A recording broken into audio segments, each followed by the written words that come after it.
കൊല്ലത്തെ തിരോധാനത്തിന് ക്ലൈമാക്സ്. പുനലൂരിൽ 2 വയസ്സുള്ള കുഞ്ഞിന്റെ തിരോധാനത്തിൽ വഴിത്തിരിവ്. കുഞ്ഞിനെ അമ്മയും 3ാം ഭർത്താവും ചേർന്ന് തമിഴ്നാട്ടിൽ വെച്ച് കൊലപ്പെടുത്തിയെന്ന് തെളിഞ്ഞു.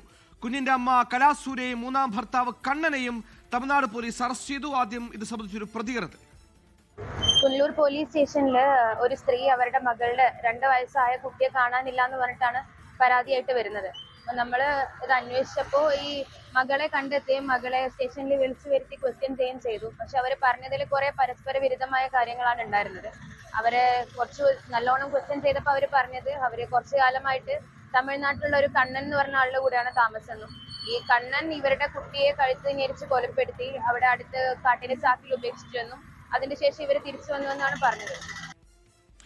സലീം മാലിക് വാർത്തയുടെ വിശദാംശങ്ങളുമായി ചേരുന്നു. സലീം മാലിക്, കുഞ്ഞിനെ കാണാനില്ലെന്ന പരാതി നൽകിയത് ആരാണ്? എങ്ങനെയാണ് ഇതൊരു കൊലപാതകമാണെന്ന് തെളിഞ്ഞത്? ആ കൊലപാതകം നടത്തിയത് സ്വന്തം മാതാവാണെന്ന് എങ്ങനെയാണ് പോലീസ് കണ്ടെത്തിയത്? ഏറ്റവും പുതിയ വിവരം.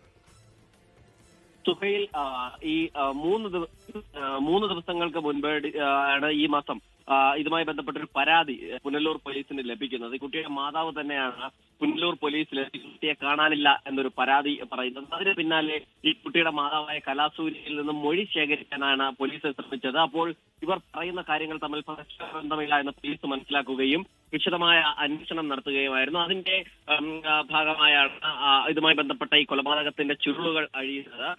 ഈ സന്ധ്യയുടെ മൊഴി വാങ്ങി ആദ്യം മിസ്സിംഗ് കേസ് രജിസ്റ്റർ ചെയ്തതിന് പിന്നാലെ കലാസൂര്യയെ കുറിച്ച് പോലീസ് അന്വേഷിച്ചു. തമിഴ്നാട്ടുകാരനായ കണ്ണൻ എന്നയാളുമായി ഇവർ ഇഷ്ടത്തിലായിരുന്നുവെന്നും കുറച്ചു കാലമായി അവർ ഒന്നിച്ച് താമസിക്കുകയായിരുന്നെന്നും പോലീസ് കണ്ടെത്തി. പിന്നാലെ തമിഴ്നാടുമായി ബന്ധപ്പെട്ടുള്ള അന്വേഷണം ആരംഭിച്ചു. തമിഴ്നാട് പോലീസിനെ കൂടി ഇതിൽ ഉൾപ്പെടുത്തുകയും ചെയ്തു. അതിന് പിന്നാലെ ഈ കലാസൂരി പറയുന്ന കാര്യങ്ങൾ ാണ് അതല്ലെങ്കിൽ തെറ്റിദ്ധരിപ്പിക്കുന്നതാണ് എന്ന് മനസ്സിലാക്കിയ അന്വേഷണ സംഘം കലാസൂര്യയുടെ ഹിസ്റ്ററി പരിശോധിച്ചു. അതിന് പിന്നാലെ ആദ്യം പുനലൂരിലുള്ള ഒരാളെ വിവാഹം ചെയ്ത് അതിൽ ഒരു ആൺകുട്ടി ഉണ്ടായിരുന്നു. പിന്നാലെ അവരെ ഉപേക്ഷിക്കുകയും അഞ്ചൽ സ്വദേശിയായ മറ്റൊരാളുമായി ഇഷ്ടത്തിലായി അവരെയും അയാളെ കല്യാണം കഴിക്കുകയും ചെയ്തു എന്ന് പറയുന്നു. അതിൽ ഉണ്ടായ കുട്ടിയാണ് ഇപ്പോൾ ഈ 2 വയസ്സുകാരി. അതിനും ശേഷമാണ് തെങ്കാശിയിലുള്ള 18 വയസ്സ് പ്രായമുള്ള കണ്ണൻ.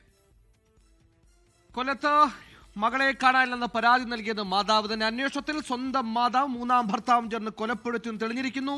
തമിഴ്നാട്ടിൽ നിന്ന് പ്രതികൾ പിടിയിലായിരിക്കുന്നു. ലോകത്തെവിടെയായാലും ഏത് സമയത്തും 24 വാർത്തകളും ഓഗ്മെന്റഡ് റിയാലിറ്റി പാക്കേജുകളും എക്സ്പ്ലെയിനറുകളും വിശദമായി കാണാൻ ഞങ്ങളുടെ യൂട്യൂബ് ചാനൽ നിങ്ങൾക്ക് സബ്സ്ക്രൈബ് ചെയ്യാം.